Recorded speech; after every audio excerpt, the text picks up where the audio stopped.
This is the 2013 Honda Accord Tourer with friends in the background. What do you think? Cost £31,000.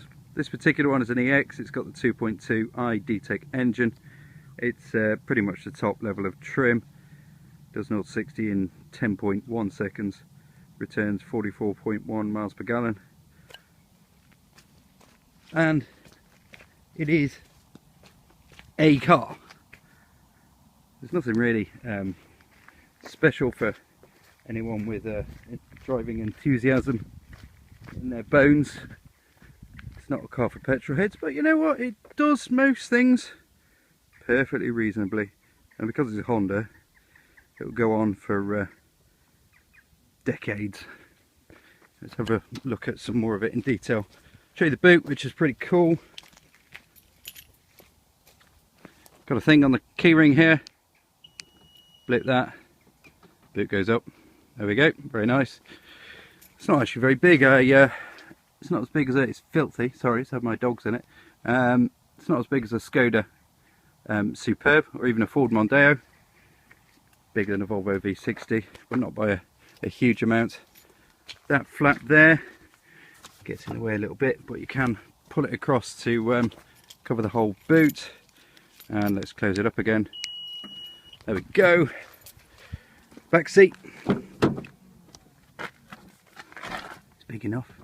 It's just about big enough. These windows are tinted in the back. It's quite comfy. It's leather all through. The stereo, you can see the speaker there. The stereo is pretty good. Yeah, there's plenty of room enough for three in the back. Let's have a look in the front and put the key in. The trouble is, put the key in, it beeps at you constantly. So beware of that.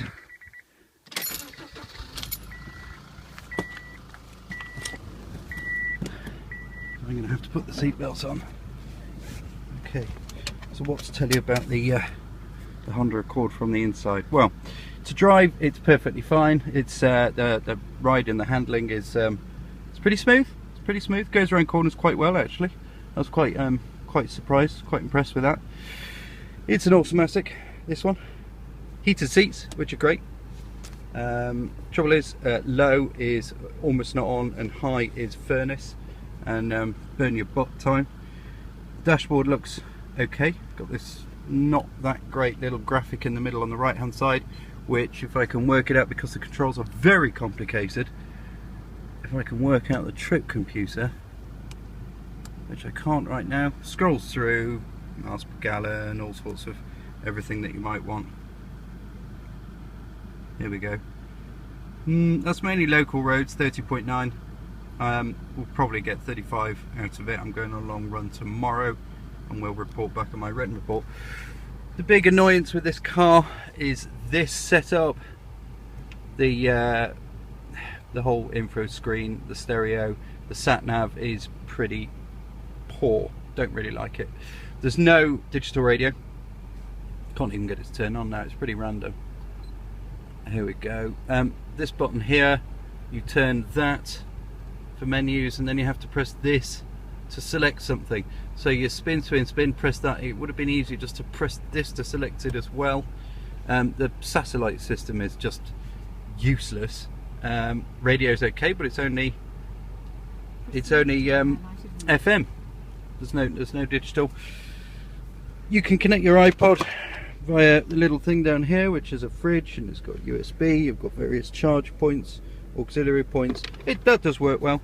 I've been playing music from my phone. It's got a real handbrake. The seats are comfy enough. I don't like the lumbar support. I do get a bad back after driving this because the lumbar support point is too high. It looks quite nice. Let's get in the back and have a look, so we can have a wider view. There we go.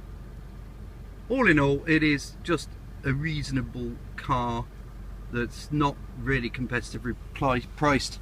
It's not that luxurious. It's just okay. There's nothing special about it really. You would buy it because it's a Honda and not a lot else really. I'd rather have a Volvo, to be honest. It's better than the current Mondeo. There'll be a new Mondeo out soon. slightly more premium than a Skoda, but it costs £5,000 more than a Skoda. I would say Skoda's probably a better bet than this, but don't let that put you off. It's an okay car, but not special. Let's say hello to the horses again.